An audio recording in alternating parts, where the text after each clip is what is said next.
రైతు సోదరులకు వ్యవసాయ ప్రేమికులకు నమస్తే. మీరు చూస్తున్నారు శివ అగ్రి క్లినిక్. నేను మీ శివకుమార్. ఈరోజు అయితే మన రెండు తెలుగు రాష్ట్రాల్లో ఈ వానాకాలం పంటకైనా సరే చాలా ప్రాంతాల్లో కొంచెం ఎండాకాలంలో కూడా చాలామంది రైతులు ప్రధానంగా మన రెండు తెలుగు రాష్ట్రాల్లో సాగు చేసేటువంటి పంటలలో పత్తి అనేది ముఖ్యమైన పంటగా చెప్పుకోవచ్చు. ప్రతి సంవత్సరం కొత్త వెరైటీస్ హైబ్రిడ్ సంబంధించిన పత్తులు వెరైటీలు మార్కెట్లోకి వస్తుంటాయి. అదేవిధంగా గతంలో సాగు చేసినటువంటి వెరైటీస్ కూడా ఎప్పుడు ఒకసారి వేసిన విత్తనం అదే విత్తనం వేసుకుంటూ పోతారు. ఎందుకంటే రైతుకు ఒక నమ్మకంగా చెప్పుకోవచ్చు కొన్ని విత్తనాలు మంచి దిగుబడి వస్తుంటాయని.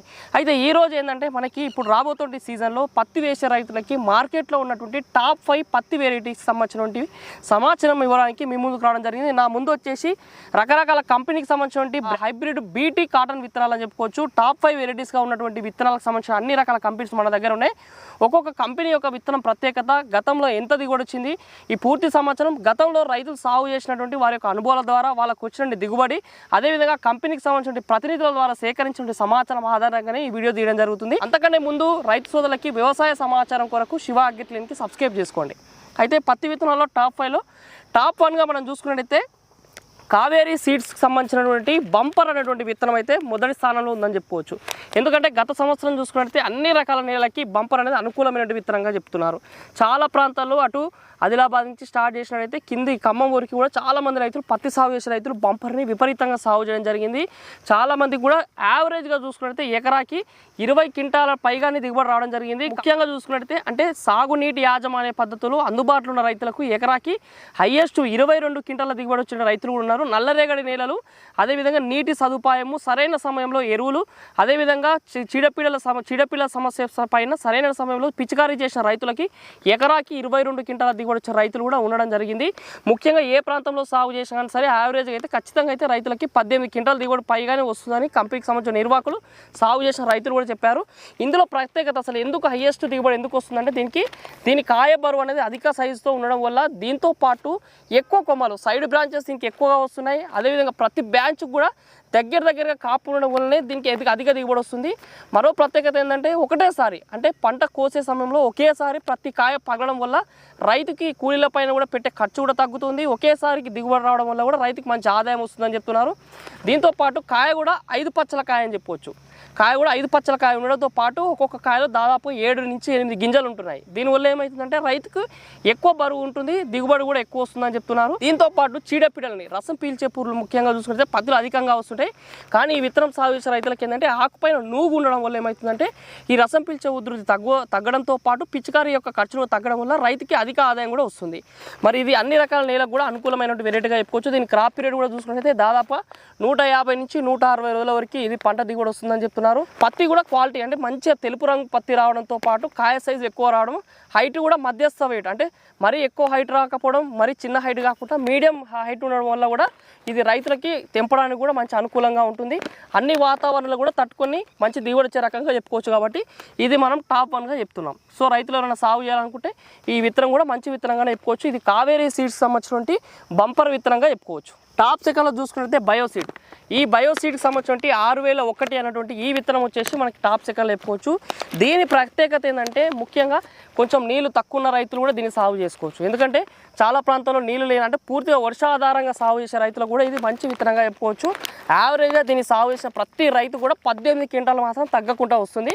18 క్వింటాలు, కొంతమంది రైతులకి 18+ కూడా వచ్చాయని చెప్తున్నారు. కానీ ఖచ్చితంగా మాత్రం 18 క్వింటాలు దిగుబడి వచ్చే విత్తనంగా చెప్పుకోవచ్చు ఈ బయో సీడ్స్ సంబంధించి 6001. దీంట్లో కూడా మనం చూసుకుంటే నల్లరేగడి నేలకు కూడా ఇది బ్రహ్మాండంగా సాగు చేయడం జరుగుతుంది. ఆదిలాబాద్లో ఉన్నటువంటి కొంతమంది రైతులు, కరీంనగర్, అదేవిధంగా ఉమ్మడి మహబూబ్నగర్ జిల్లాలో కూడా చాలామంది బయో సీడ్స్ సంబంధించి 6001 విత్తనం సాగు చేస్తూ మంచి దిగుబడి వచ్చిందని చెప్తున్నారు. కాపు విపరీతంగా కాపు కాస్తుంది. పూత కూడా మనకి పత్తిలో చూసుకుంటే చాలా వరకు ఈ కాయ వచ్చిన తర్వాత ఫ్లవర్ డ్రాపింగ్ అనేది ఎక్కువగా వస్తుంది. అలాంటి ఫ్లవర్ డ్రాపింగ్ లేకుండా ఫ్లవర్ వచ్చిన ప్రతి ఫ్లవర్ కాయగా మారడం దీని ఒక ప్రత్యేకత చెప్పవచ్చు. ముఖ్యంగా అన్ని రకాల నేలకు అనుకూలంగా ఉండడంతో పాటు క్రాప్ పీరియడ్ కూడా మనకి ఒక 10 రోజులు తక్కువనే ఉంటుంది. 140 నుంచి 150 రోజులనే ఇది చేతికి వచ్చేటువంటి పంటగా చెప్తున్నారు. రసం పీల్చే పుల్ల కూడా దీనిలో ఉన్నటువంటి ఆకు కూడా నూగు అనేది అధికంగా ఉండడం వల్ల కూడా ఈ యొక్క రసం పీల్చే పుల్లను కూడా తట్టుకొని మంచి దిగుబడి వచ్చినటువంటి విత్తనంగా చెప్పుకోవచ్చు. దీంట్లో కూడా మనకి కాయ సైజు అధికంగా దాదాపు ఒక్కొక్క కాయ బరువు చూసుకుంటే 5 నుంచి 6 గ్రాములు, 7 గ్రాములు, 8 గ్రాములు వచ్చిన కాయలు కూడా ఉంటాయి. ఒక్కొక్క చెట్టుకి దాదాపు చూసుకున్నట్టయితే దాదాపు 100కి పైగా కాయలు కూడా ఈ యొక్క బయోసీడ్ 6001లో గమనించడం జరిగింది. కాయలు అధికంగా రావడం వల్ల కూడా దీంట్లో మంచి దిగుబడి వచ్చే రకంగా చెప్పుకోవచ్చు. రైతులు చూసుకున్నట్లయితే విత్తన మోతాదు కూడా చూసుకున్నట్లయితే ఎకరాకి మనకి దాదాపుగా 3 నుంచి 4 ప్యాకెట్లు వేసుకోవచ్చు. అంటే కొంతమంది రైతులు అంటే ప్రాంతాలు బట్టి అంటే దగ్గర దూరం నాటుకునే దాన్ని బట్టి యావరేజ్ అయితే 3 ప్యాకెట్లు అయితే ఎకరాకు సరిపోతాయి. కొంతమంది రైతులు 4 ప్యాకెట్లు కూడా వేసే అవకాశం ఉంటుంది. ఇది కూడా మనము టాప్ సెకండ్లో మంచి ప్రియారిటీ దగ్గర విత్తనంగా చెప్పుకోవచ్చు బయో సీడ్స్ వారి 6001. నెక్స్ట్ చూసుకున్నట్టయితే టాప్ 3లో మనం చూసుకున్నట్టయితే రాశి కంపెనీకి సంబంధించి రాశి షిఫ్ట్ అని చెప్పుకోవచ్చు. ఇది గత 5 సంవత్సరాల నుంచి మార్కెట్లో ఏమాత్రం చెక్కు చెదరకుండా చాలా మంది రైతులు ఇష్టంగా సాగు చేస్తుంటే విత్తనంగా చెప్పుకోవచ్చు రాశి షిఫ్ట్ అనేది. ఇది కూడా మనకి దాదాపుగా ఎకరాకి చూసుకుంటే హైయెస్ట్ 18 క్వింటాల వరకు వస్తుంది. యావరేజ్గా 15 క్వింటాలు మాత్రం ఖచ్చితంగా వచ్చేటువంటి విత్తనంగా చెప్పుకోవచ్చు. ముఖ్యంగా చూసుకుంటే నల్లరేగడి నేలకు కూడా ఇది అనుకూలంగా ఉంటుంది, ఎక్కువ దిగుబడి వచ్చే అవకాశం ఉంటుంది. ఎర్ర భూములలో కూడా యావరేజ్గా 15 క్వింటాల వరకు దిగుబడి తీసుకోవచ్చుగా. అదేవిధంగా రాశి షిఫ్ట్లో మనం చూసుకుంటే కాయ సైజ్ అనేది చెట్టు మొత్తం ఎక్కడ చూసినా కానీ ఒకటే సైజు రావడం దీని ప్రత్యేకతగా చెప్పుకోవచ్చు. దీంతోపాటు నీటి యాజమాన్య పద్ధతులు అదేవిధంగా సరైన సమయంలో ఎరువులు మాత్రం సరిగ్గా వేసుకున్నట్లయితే రాశి కూడా మంచి దిగుబడి వచ్చే రకంగా చెప్తున్నారు. ఇది కూడా మన క్రాప్ పీరియడ్ చూసుకున్నట్లయితే 140 నుంచి 150 రోజులలో పంట చేతికి వస్తుంది. మనకి బయటికి కాయ పగిలి పత్తి బయటకు వచ్చినప్పుడు కూడా ఈజీగా మనం పికింగ్ చేసుకునేటువంటి వెరైటీగా చెప్పుకోవచ్చు. ఏమాత్రం మనకు చెట్టు పైనే అతుక్కపోవడం అనే సమస్య ఉన్నది. ఈ వెరైటీలో ఈజీగా మనకు కూలీలు తెంపుకునే అవకాశం ఉంటుంది. ఈజీగా 2 కట్టింగ్ కూడా కొన్ని ప్రాంతాల్లో తీసుకునే అవకాశం ఉంది. రాశి షిఫ్ట్ అనేది చూసుకున్నట్లయితే ఎకరాకి ఇదైతే 15 క్వింటాలు దిగుబడి వస్తుంటుంది.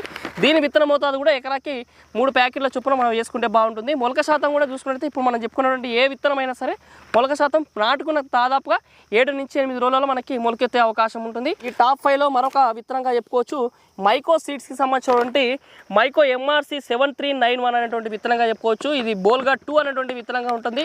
ఇది కూడా చాలా ప్రాంతాల్లో మైకో కూడా మంచి కంపెనీగా చెప్పుకోవచ్చు. ఇది భారతదేశ వ్యాప్తంగా సుపరిచితమైనటువంటి కంపెనీగా చెప్పుకోవచ్చు మైకో అనేది. వీళ్ళు కూడా గత 3 సంవత్సరాల నుంచి ఈ యొక్క విత్తనాన్ని బాగా మార్కెట్లోకి తీసుకొస్తున్నారు.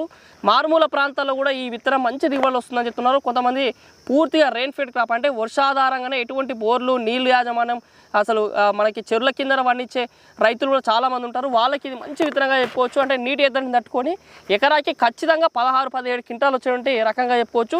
అసలు నీళ్ళే లేవు మాకు అసలు నార్మల్గా వర్షాధారంగా సాగు చేసే రైతులకు కూడా ఎకరాకి దాదాపుగా 10 నుంచి 12 క్వింటాలు దిగుబడి వస్తుంది. ఇది మైకో సీడ్స్ వారి MRC 739 అటువంటి విత్తనము. ఇది కూడా మనకి ఎకరాకి 3 ప్యాకెట్ల చొప్పున వాడుకోవచ్చు. ఇది కూడా మనం దూరం నాటుకుంటే మైకో సీడ్స్ వారిది MRC 739 అనేది మనం దూరం నాటుకుంటే హైట్ అనేది మంచి హైట్ ఎక్కువ వస్తుంది. దీంతోపాటు సైడ్కి వెళ్ళి బ్రాంచెస్ వచ్చేసి కాయలు కూడా మన చెట్టుకి దాదాపుగా 70 నుంచి 100 కాయలు కూడా మనం గమనించే అవకాశం ఉంటుంది. ఇది కూడా 5 పచ్చల కాయగా చెప్పుకోవచ్చు.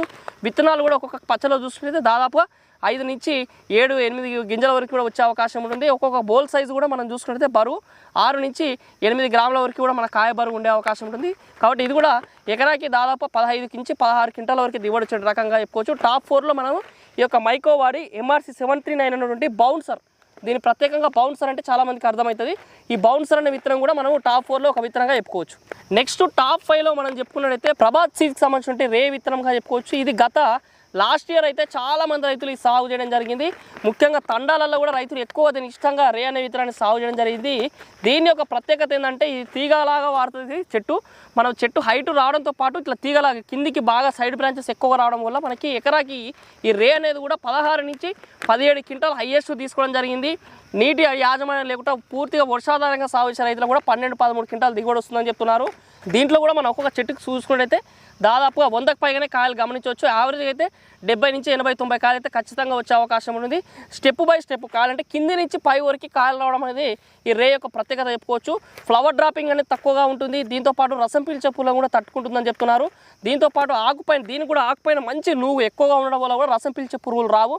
దీంతోపాటు దీని బ్రాంచెస్ అనేవి లావుగా రావడంతో పాటు వర్షాధారంగా అంటే కొంత వర్షాలు ఎక్కువ వచ్చినా సరే కింద పడినటువంటి వెరైటీగా చెప్పుకోవచ్చు. రే అనేది మా రైతుకు కూడా మంచి అంటే పత్తి బయటకు వచ్చిన తర్వాత పీకడానికి కూడా చాలా సులువైనటువంటి వెరైటీగా చెప్పుకోవచ్చు. రే అనేది కూడా ఈ ప్రభాత్ సీడ్స్ వాళ్ళది చాలా బ్రహ్మాండ విత్తనంగా చెప్పుకోవచ్చు. ఇది కూడా ఎకరాకి 3 ప్యాకెట్ల చొప్పున వేసుకోవచ్చు. దూరం నాటుకున్న రైతులకు కూడా మంచి దిగుబడులు వచ్చే అవకాశం ఉంటుంది. సో ఇది కూడా టాప్ 5లో హైబ్రిడ్ పత్తి విత్తనాల్లో కూడా ఈ ప్రభాత్ సీడ్స్ వారి రే అనేది కూడా ఒకటిగా చెప్పుకోవచ్చు. మరి చూస్తున్న రైతు సోదరులారా, మరి ఇది ఈరోజు ఈ వీడియోలో టాప్ 5 వెరైటీస్గా ఉన్నటువంటి పత్తి విత్తనాలు అన్నీ ఇవి మరొకసారి తెలుసుకుందాం. ఇక్కడ మనకి కావేరీ సీడ్స్ వారి బంపర్ని టాప్ 1లో చెప్తున్నాం. దాని తర్వాత బయో సీడ్స్ 6001 అనేది మనము రెండో టాప్ వెరైటీగా చెప్తున్నాము. టాప్ 3లో చూసుకుంటే మనకి రాశి షిఫ్ట్గా చెప్పుకోవచ్చు. రాశి షిఫ్ట్ అనేది టాప్ 3లో ఉంటుంది. టాప్ 4లో మైకో సీడ్స్ వారికి సంబంధించిన బౌన్సర్ అనేటువంటి విత్తనంగా చెప్పుకోవచ్చు. ఇది టాప్ 4లో ఉంటుంది. టాప్ 5లో వచ్చేసి ప్రభాత్ సీడ్స్ వారి రే అనేటువంటి వెరైటీస్గా చెప్పుకోవచ్చు. ఇవన్నీ టాప్ 5. మీరు ఇందులో ఏది సాగు చేసుకున్నా కానీ సరే ఖచ్చితంగా రైతుకి నమ్మకంగా దిగుబడొచ్చేటువంటి వెరైటీస్గా చెప్పుకోవచ్చు. అన్నీ కూడా చీడపీడలను తట్టుకుంటాయి. ముఖ్యంగా రైతులకి ఏంటంటే కాయలు బయటకు వచ్చిన తర్వాత గులాబీ రంగు కాయతొలుచు పూలు అనేది మనకి పత్తిలో ఎక్కువగా వస్తాయి. ఇవన్నీ కూడా బీటీ కాటన్గా చెప్పుకోవడం వల్ల రైతులకు ఎలాంటి ఈ గులాబీ రంగు కాయతొలుచు పూలు అనేది రాకుండా మనం జాగ్రత్తలు తీసుకోవచ్చు. రైతులు మీకు ఈ టాప్ 5లో ఉన్నటువంటి విత్తనమే కాకుండా మీకు ఏదైనా నచ్చిన విత్తనం కూడా సాగు చేసుకోవచ్చు అని ఈ వీడియో ద్వారా తెలియజేస్తున్నారు. మరి ఇది ఈరోజు ఈ వీడియోలో పత్తి సాగు చేసే రైతులకి టాప్ 5 హైబ్రిడ్ విత్తనాల్లో సాగు సమాచారం. ఈ వీడియో మీకు నచ్చితే ఈ వీడియో లైక్ చేయండి. నిత్యం నాణ్యమైన వ్యవసాయ సమాచారం కోసం శివ అగ్రి క్లినిక్కి సబ్స్క్రైబ్ చేసుకోండి. మరొక మంచి వీడియోలో కలుద్దాం. అంతవరకు సెలవు. ధన్యవాదాలు. జై హింద్.